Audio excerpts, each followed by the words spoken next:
کا بہت شکریہ، بڑی مہربانی.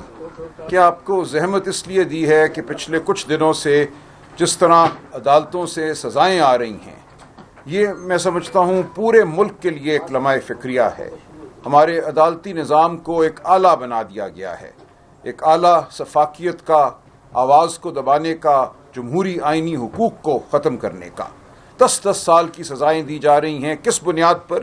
یہ پوری قوم کو پتہ ہونا چاہیے کہ کیوں یہ 10 سال کی سزائیں عمر ایوب صاحب کو دی گئی ہیں، شبلی فراز صاحب کو دی گئی ہیں، پنجاب اسمبلی میں ہمارے leader of the opposition Ahmed Bachar صاحب کو دی گئی ہیں، احمد چٹھا صاحب کو دی گئی ہیں، بلال اعجاز صاحب کو دی گئی ہیں، اور آج ایک ہمارے ساتھی کو عمر قید سنا دی گئی ہے. تو مقصد ان سزاؤں کا صرف یہ ہے کہ پاکستان کی عوام دہشت زدہ ہو جائے، پاکستان کی عوام یہ سمجھے کہ آگے کوئی راستہ نہیں ہے. اور یہ بھول ہے ان لوگوں کی جو پاکستان کی عوام کو دہشت زدہ کرنا چاہتے ہیں. پاکستان کی عوام اب حقیقی آزادی چاہتی ہے، جمہوریت چاہتی ہے. پاکستان کی عوام ڈر کے نہیں رہنا چاہتی، خوف سے نہیں رہنا چاہتی.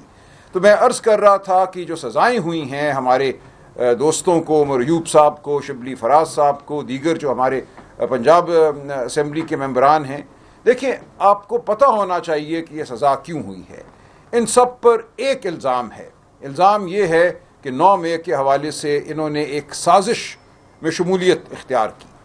کہا یہ جاتا ہے، جو کہ بالکل غلط ہے، جس کو ہم رد کرتے ہیں، کہ عمران خان صاحب نے ایک میٹنگ کی 4 مئی 2023 کو چکری میں، وہاں رکے وہ موٹر وے کے کنارے، اور ایک میٹنگ کی انہوں نے. پھر کہا جاتا ہے کہ ایک میٹنگ انہوں نے کی لاہور زمان پارک میں اپنی رہائش گاہ پہ 7 مئی کو. اور ان 2 میٹنگز میں کہا جاتا ہے کہ ایک سازش تیار کی گئی 9 مئی کے حوالے سے. اور جو لوگ ان میٹنگز میں شامل تھے ان تمام کو اب یہ سزائیں مل رہی ہیں، جن کے بارے میں یہ کہا جاتا ہے کہ وہ شامل تھے. ایسا حقیقت میں کچھ نہیں ہے. لیکن ان 2 میٹنگز کی شہادت کیا ہے ان عدالتوں کے سامنے؟ صرف 2 پولیس کے ملازمین.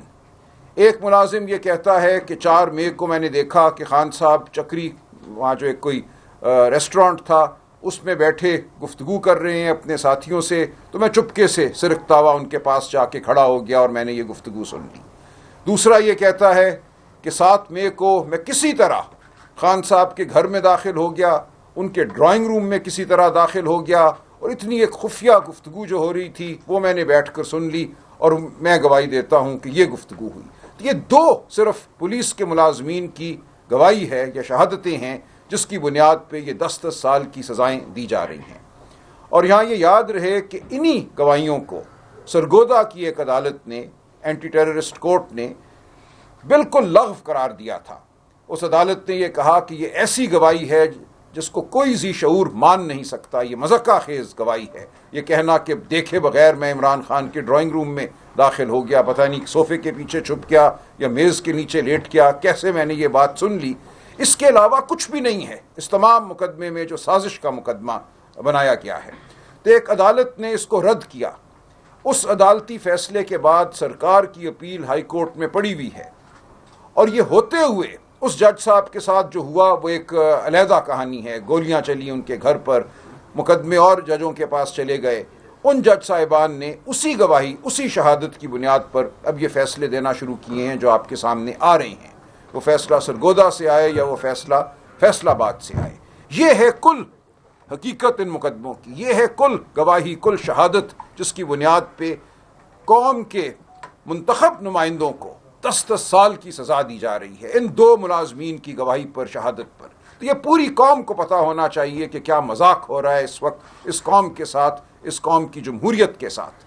تو ہماری یہ پوری قوم سے یہ گزارش ہے، یہ التجا ہے کہ حقیقت کو سمجھے، اس حقیقت کے خلاف آواز بلند کرے. ہم محکوم نہیں ہیں، ہم ضرور اپیلیں کریں گے، عدالتوں میں جائیں گے، لیکن 26ویں آئینی ترمیم کے بعد جو عدالتوں کی صورتحال ہے وہ بھی آپ کے سامنے ہے. 26ویں آئینی ترمیم کا بڑا مقصد یہی تھا کہ عدالتوں کو مغلوب بنایا جائے. 2 بڑے فیصلے جو آئے تھے، جو پاکستان کی سپریم کورٹ نے دیے تھے، ایک فوجی عدالتوں کے حوالے سے کہ سویلین کی ٹرائل فوجی عدالت میں نہیں ہو سکتی، اور دوسرا یہ کہ پی ٹی آئی کو مخصوص نشستیں ملنا پی ٹی آئی کا اور پاکستان کے عوام کا حق ہے جنہوں نے پی ٹی آئی کے حق میں ووٹ ڈالے. ان 2 فیصلوں کو رد کرانا 26ویں آئینی ترمیم کا بڑا مقصد تھا، اور یہ مقصد حاصل کر لیا گیا.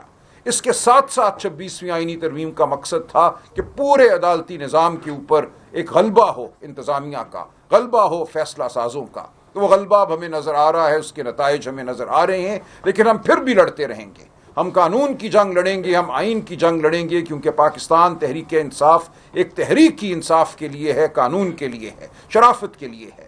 تو ہم یہ جنگ لڑیں گے، یہ ہم عوام کی عدالت میں بھی لڑیں گے اور ہم ان عمارتوں میں بھی لڑیں گے جن کے باہر لکھا ہوا ہے لفظ عدالت۔ ان عدالتوں میں انصاف ملتا ہے یا نہیں ملتا ہم دیکھیں گے، ان عدالتوں میں عدل ہے یا نہیں ہے ہم دیکھیں گے، لیکن ہم بہرحال لڑیں گے اور آپ کے ساتھ لڑیں گے، ہم بھاگنے والے نہیں ہیں۔ جتنوں کو بھی جیل میں ڈالنا ہے ڈال دیا جائے، کیونکہ ہم پاکستان کی بقا کی جنگ لڑ رہے ہیں۔ پاکستان میں اگر شرافت نے قائم رہنا ہے، پاکستان میں اگر قانون کے تصور نے قائم رہنا ہے، آپ کو مجھے اگر کچھ بھی اعتبار ہونا ہے ہمارے عدالتی نظام پر، تو ہمیں یہ جنگ جیتنی ہے۔ ہمیں اپنے ان دوستوں کو رہا کرانا ہے۔ اسماعیل جس کی چند ہفتے قبل شادی ہوئی تھی، جس کو آج عمر قید کی سزا دی گئی ہے، ہم نے اس کو اپنے ساتھ لا کر کھڑا کرنا ہے، اس کو اس کے پیاروں کے پاس واپس پہنچانا ہے۔ یہ جنگ ہم اس لیے لڑ رہے ہیں کہ پاکستان کا غریب 78 سال سے محکوم ہے، پاکستان کے غریب کو 78 سال سے دھمکایا جا رہا ہے۔ پچھلے ہفتے میں سندھ میں تھا، وہاں لہلہاتے کھیت ہیں، رنڈو اللہ یار چلے جائیں، کہیں اور چلے جائیں دریائے سندھ کے کنارے، لیکن ان کھیتوں کے ساتھ بسنے والا ہاری خوف زدہ ہے۔ اس کو نہیں پتا کہ اس کو اگلا کھانا ملے گا کہ نہیں ملے گا، اس کا جسم کمزور ہے، اس کے بچوں کو تعلیم حاصل نہیں ہے، صحت حاصل نہیں ہے۔ ہم ان کی جنگ لڑ رہے ہیں، ہم پنجاب کے مظلوم کی جنگ لڑ رہے ہیں، ہم اس کی جنگ لڑ رہے ہیں جس کو ترا میں یا باجوڑ میں اپنے گھر سے بے گھر کیا جا رہا ہے۔ ہم گمشدہ بلوچ کی جنگ لڑ رہے ہیں، ہم آزاد کشمیر کے حقوق کی جنگ لڑ رہے ہیں، اور گلگت بلتستان کے جو معدنی ذخائر ہیں، جو خزانے ہیں، وہ ان کے لوگوں کے کام آئیں۔ ہم یہ جنگ لڑ رہے ہیں۔ تو یہ جنگ ہم پاکستان میں انصاف کے لیے لڑ رہے ہیں، معاشی انصاف کے لیے لڑ رہے ہیں اور قانونی انصاف کے لیے لڑ رہے ہیں۔ ہم یہ شرافت کے لیے لڑ رہے ہیں۔ کل کے 2 دن تاریخ تھے، سزائیں آئیں اس انداز میں کہ جس کا کہیں بھی میں سمجھتا ہوں تصور نہیں ہے، کسی مہذب ملک میں اس طرح سزائیں نہیں دی جاتی۔ تو ہم آپ سے گزارش کرتے ہیں کہ ثابت قدم رہیں۔ ہم ثابت قدم ہیں، عمران خان جیل میں ثابت قدم ہے، اس کے استقلال میں ذرہ برابر فرق نہیں آیا، وہ چٹان کی طرح جیل میں بیٹھا ہے۔ 5 اگست کو اس کے 2 سال ہو جائیں گے جیل میں۔ 5 اگست کا دن ہم سب کو یاد دلاتا ہے کہ ہم ایک جنگ میں ہیں، حالت جنگ میں ہیں۔ پاکستان نے ترقی کرنی ہے، پاکستان نے فلاح پانی ہے، ہم ہیں اس ترقی اور فلاح کی ضمانت، پاکستان کے عوام ہیں۔ پاکستان کے عوام کی آواز کو دبا کر ترقی نہیں ہو سکتی۔ آپ کسی بھی ملک سے کوئی بھی معاہدہ کر لیں، بالآخر پاکستان کے عوام نے پاکستان کے کھیتوں میں کام کرنا ہے، پاکستان کی فیکٹریوں میں کام کرنا ہے۔ جب تک ان کا دل نہیں ہوگا، جب تک ان کو عزت نفس حاصل نہیں ہوگی، یہ ملک ترقی نہیں کرے گا۔ ہم نے پاکستانیوں کو ان کی عزت نفس واپس دلانی ہے۔ وہ گھر جن کو آج توڑا جا رہا ہے، پورے ملک میں یہ ہو رہا ہے اور بالخصوص پنجاب میں یہ ہو رہا ہے، 5 اگست کے خوف سے گھروں کو توڑا جا رہا ہے، چار دیواری کو پامال کیا جا رہا ہے، جھوٹی FIRیں بنائی جا رہی ہیں، ہم پر مقدمے قائم کیے جا رہے ہیں جن کا کوئی وجود نہیں ہے۔ ہم سب اب اس وقت بیلے لینے کے لیے ایک عدالت سے دوسری عدالت کی جانب جا رہے ہیں۔ یہ کب تک اس طرح چلے گا ملک؟ تو ہم التجا کرتے ہیں، ہم کہتے ہیں ان کو جو فیصلہ ساز ہیں کہ ہمارے ساتھ بیٹھو، ہوش کے ناخن لو۔ ہم پاکستان کے خیر خواہ ہیں، ہم پاکستان کی فلاح کے خیر خواہ ہیں۔ پاکستان کی فلاح کا راستہ، معیشت کی فلاح کا راستہ ہمارے ساتھ چلتا ہے۔ ہمیں علیحدہ کر کے پاکستان کی فلاح نہیں ہو سکتی، کیونکہ ہم پاکستان کے عوام کی آواز ہیں۔ پاکستان کے عوام کی آواز کو سنو، کسان کی آواز کو سنو، مزدور کی آواز کو سنو، ہاری کی آواز کو سنو، بلوچ کی آواز کو سنو، خیبر پختونخوا کے ان لوگوں کی آواز کو سنو جن کے اوپر ڈرون حملے ہوئے ہیں، جو آج خوفزدہ بیٹھے ہیں۔ پورا ملک آج خوفزدہ بیٹھا ہے۔ یہ ترقی کی علامت نہیں ہے۔ ترقیاں قومیں اس طرح نہیں کیا کرتی۔ تو ہم بالکل درد مندانہ اپیل کرتے ہیں پاکستان سے، پاکستانیوں سے، ان لوگوں سے جو پاکستان پر حاوی ہیں، وہ لوگ جو پاکستان کی خیر چاہتے ہیں، کہ آئیے ہم سب مل کر بیٹھیں، اس ملک میں انتشار کو ختم کریں، اس ملک میں لاقانونیت کو ختم کریں، اس ملک سے ظلم کو ختم کریں اور آگے بڑھیں۔ ہم سب ہاتھوں میں ہاتھ دے کر آگے بڑھ سکتے ہیں۔ اس ملک میں کوئی تنازع نہیں ہونا چاہیے۔ ہم سب اکٹھے ہیں، ہم سب کا مستقبل اکٹھا ہے، ہمارا حال سانجھا ہے۔ تو میری آپ سب سے یہ گزارش ہے، آپ کے ذریعے پاکستان کی قوم سے یہ گزارش ہے کہ ہمارا ساتھ دیجئے پاکستان کو ایک فلاحی مملکت بنانے کے لیے، جہاں امن ہو، جہاں انصاف ہو، جہاں قانون ہو، اور جہاں عزت نفس ہم سب کی قائم رہے۔ بہت شکریہ۔ کوئی سوال ہو تو میں اکرم رجب صاحب یہ بتائیے گا، آپ نے کہا پاکستانیوں کی عزت نفس واپس کرانی ہے ہم نے، اور ہم دیکھ رہے ہیں کہ ادھر خیبر پختونخوا میں لوگوں کی عزت نفس مجروح ہو رہی ہے، کچھ دنوں سے کافی افراتفری ہے قبائلی اضلاع میں، ملیکنڈ اور جنوبی اضلاع میں۔ اوپر سے وزیر اعلیٰ بھی یہ کہتے ہیں کہ ہم نے آپریشن کی اجازت دی ہے، کارروائی جاری رکھیں گے، تو کیا ہوگا؟ امن کیسے قائم ہوگا؟ یہاں پہ بدامنی کا ماحول ہے، لوگوں کو کس طرح لے کے چلیں گے؟ دیکھیے، میری وزیر اعلیٰ صاحب سے کل اس حوالے سے گفتگو ہوئی ہے، انہوں نے تفصیل سے یہ سمجھایا ہے کہ ان علاقوں میں، کچھ مخصوص علاقوں میں داعش کے جنگجو بھی موجود ہیں، ٹی ٹی پی کے جنگجو بھی موجود ہیں، ان کے ہوتے ہوئے ہر ایک کے جان و مال کو خطرہ ہے۔ یہ ایک انتہائی مشکل صورتحال ہے، لیکن میں اصولی طور پر آپ سے اتفاق کرتا ہوں کہ کسی سویلین آبادی پر کوئی ملٹری آپریشن نہیں ہونا چاہیے، کسی کو اپنے گھر میں بیٹھے اپنی جان اور مال کے حوالے سے خوف نہیں ہونا چاہیے۔ تو ہمیں اس مسئلے کا حل نکالنا ہے۔ اس وقت جو صورتحال ہے، جو ہمیں بتایا جا رہا ہے کہ یہ جنگجو لوگوں کے گھروں میں پناہ لیے ہوئے ہیں، وہ عام لوگوں کو ڈھال بنا رہے ہیں، تو ہم نے عام لوگوں کو ڈھال نہیں بننے دینا، ان کی زندگیوں کو ہم نے محفوظ رکھنا ہے، اور اگر اس حوالے سے ایک بھی جان جاتی ہے تو یہ بہت افسوس کی بات ہے، ہمارے سر جھک جاتے ہیں۔ تو ہم ساتھ ہیں اپنے ان بھائیوں کے، بہنوں کے، جو اس وقت اس صورتحال سے دوچار ہیں، جو اس جنگ کی حالت سے گزر رہے ہیں۔ ہمیں بہت افسوس ہے، میں وزیر اعلیٰ سے پھر بات کروں گا کہ اس معاملے کو سلجھایا جائے اور بالکل اعتماد میں لیا جائے ان علاقوں کے لوگوں کو۔ یہ فیصلہ ان کا اپنا ہونا چاہیے۔ اگر کچھ دنوں کے لیے ان کو ایک طرف ہونا ہے تاکہ ان جنگجوؤں کے ساتھ معاملہ کیا جا سکے، تو وہ اپنی مرضی سے ہوں، زبردستی دھونس کی بنا پر کسی کو اس کے گھر سے نقل مکانی کرنے پر مجبور نہ کیا جائے۔ سر یہ بتائیں، 5 اگست کو جو پاکستان تحریک انصاف کا جو احتجاج ہے، ابھی تک اس حوالے سے بتایا نہیں جا رہا کہ دیکھیں میں عرض کروں، جی، یہ عمران خان صاحب کے حکم کے مطابق تحریک تحفظ آئین پاکستان کے پلیٹ فارم سے یہ احتجاج ہو رہا ہے۔ تحریک تحفظ آئین پاکستان کے سربراہ محمود خان اچکزئی صاحب ہیں، سینئر وائس چیئرمین علامہ ناصر عباس صاحب ہیں، اس میں پی ٹی آئی کی طرف سے سیکرٹری جنرل اسد کیسر صاحب ہیں، اس میں ہمارے انفارمیشن سیکرٹری جناب صاحبزادہ حامد رضا صاحب ہیں، اس میں ہمارا ساتھ دے رہے ہیں اختر جان مینگل صاحب کے لوائی کے مصاحبین، ان کی جماعت ہمارے ساتھ ہے، سندھ میں زین شاہ صاحب ہمارے ساتھ ہیں، اور دیگر بہت سے دوست ہیں جو ہمارے ساتھ چلنے کو تیار ہیں۔ تو یہ ایک ملک گیر ہم سمجھتے ہیں تحریک ہے اور ہوگی، یہ طاقت پکڑے گی۔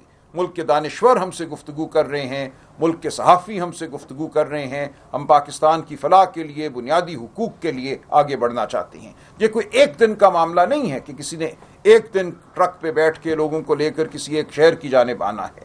ہم پورے پاکستان کو کہہ رہے ہیں اس تحریک کے ذریعے کہ اپنی اپنی جگہ اپنی آواز بلند کرو۔ کیا خد و خال ہوں گے وہ صوبائی صدور، صوبائی کوارڈینیٹر جو ہیں ہمارے اور تحریک تحفظ آئین پاکستان کے، وہ اپنے اپنے علاقے میں رائے عمل خود طے کر رہے ہیں۔ تو اس میں ایسا نہیں ہے کہ ہم قوم کو یا کسی گروہ کو ایک مخصوص جگہ بلا رہے ہیں، اسلام آباد ہو یا لاہور ہو یا کراچی ہو، ہر جگہ ہم پوری قوم کو یہ کہہ رہے ہیں کہ اپنے گھروں سے باہر نکل کر آئین اور قانون کے مطابق اپنی آواز بلند کرو۔ سلمان اکرم راجہ صاحب، یہ بتائیں کہ سینٹ انتخابات حال ہی میں ہوئے تو یہاں پر ایک عجیب ماحول پیدا ہوا پارٹی کے اندر بھی۔ عرفان سلیم کی اگر ہم بات کریں، عائشہ بانو اور اس طرح پرم ذیشان، پھر کل جو انتخابات ہوئے تو سائمہ خالد پی ٹی آئی کے ایک ورکر تھی، اس نے پریس کانفرنس بھی کیا اور کہا کہ میں ایک ورکر ہوں اور یہاں پی ٹی آئی میں ورکرز کو اس طرح عزت نہیں دی جا رہی۔ تو بظاہر یہی نظر آ رہا ہے کہ جو پہلے نام عرفان سلیم وغیرہ شامل تھے وہ آپ لوگوں نے ہٹا دیے اور دیگر نام جو ہے شامل کیے گئے۔ اس حوالے سے کیا کہیں گے آپ؟ دیکھیے، میں بالکل اس موقف کا حامی ہوں کہ پاکستان تحریک انصاف میں میرٹ کی بنیاد پہ تمام ٹکٹ ملنے چاہیے۔ ورکر کا حق پہلا ہے، کسی امیر کا کوئی حق نہیں ہے کہ وہ اربوں کی بنیاد پہ ٹکٹ حاصل کر سکے، ایسا بالکل نہیں ہونا چاہیے۔ جو اپنا خون پسینہ دیتے ہیں سب سے پہلا حق ان کا ہے، تو اس اصول پہ تو کوئی دو آرا نہیں ہے۔ دیکھیں، یہ نام جو ہیں ایک پیچیدہ معاملہ تھا، لیکن ایک چیز بالکل واضح ہو کہ عمران خان صاحب سے ہمارا رابطہ پچھلے 15-16 ہفتوں سے بہت محدود کر دیا گیا ہے۔ میں پچھلے 16 ہفتوں میں صرف 2 دفعہ 24 اور 25 مئی کو چند منٹوں کے لیے خان صاحب سے ملا ہوں. اسی طرح ان کی بہنوں کا رابطہ بھی بہت محدود کر دیا گیا ہے. وہ کلا کو نہیں ملنے دیا جا رہا. جو ان کے سیاسی رفقا ہیں ان کو اکتوبر 2024 سے ان سے نہیں ملنے دیا گیا. تو اس تمام صورتحال میں جو فیصلے ہو رہے ہیں وہ بالآخر خان صاحب ہی کرتے ہیں. کوشش ہماری یہی ہوتی ہے کہ خان صاحب تک بات پہنچ جائے اور انہی کی رائے جو ہے وہ باہر آئے اور اسی کی بنیاد پر فیصلہ ہو. تو کچھ غلط فہمیاں یہ پیدا ہوئی کہ جو 6 نام سینٹ کے لیے جو 21 جولائی کو الیکشن ہوا، وہ 6 نام یہاں کی پارٹی نے، وہ خیبر پختونخوا کی پارٹی ہو یا مرکزی پارٹی ہو، اس پارٹی کے طے کردہ نہیں تھے. وہ 6 کے 6 نام جو تھے خان صاحب کے اپنے طے کردہ تھے.